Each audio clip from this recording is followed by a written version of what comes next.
পার্থক্য তো আছে বন্ধু। আমি তোমার প্লেটের দিকে তাকালাম দেখার জন্য যে তোমার প্লেটে পর্যাপ্ত পরিমাণ খাবার আছে কিনা, কিন্তু তুমি আমার প্লেটের দিকে তাকালে দেখার জন্য যে আমার প্লেটে তোমার চেয়ে বেশি খাবার আছে কিনা। পার্থক্য তো আছে। আমরা যখন বাসে ট্রাভেল করি আমরা বাস ড্রাইভারকে চিনি না, যখন আমরা প্লেনে ট্রাভেল করি আমরা পাইলটকেও কিন্তু চিনি না, কিন্তু তাও আমরা ভরসা রাখি তাদের ওপর যে তারা আমাদেরকে ঠিকঠাক পৌঁছে দেবে। কিন্তু এই বিশ্ব ব্রহ্মাণ্ড যিনি চালাচ্ছেন, যিনি আমাদেরকে চালাচ্ছেন, তার উপর কি আমরা এতটুকু ভরসা করতে পারি না?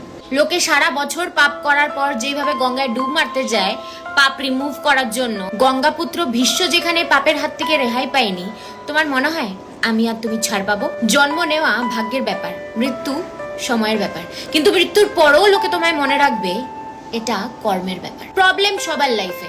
যারা অবিবাহিত তারা বিয়ে করতে চায়, যারা বিবাহিত তারা ডিভোর্স চায়। আমরা যখন ছোট ছিলাম বড় হতে চাইতাম, এখন বড় হয়ে গেছি, এখন মনে হয় যে ছোটবেলাটাই ভালো ছিল।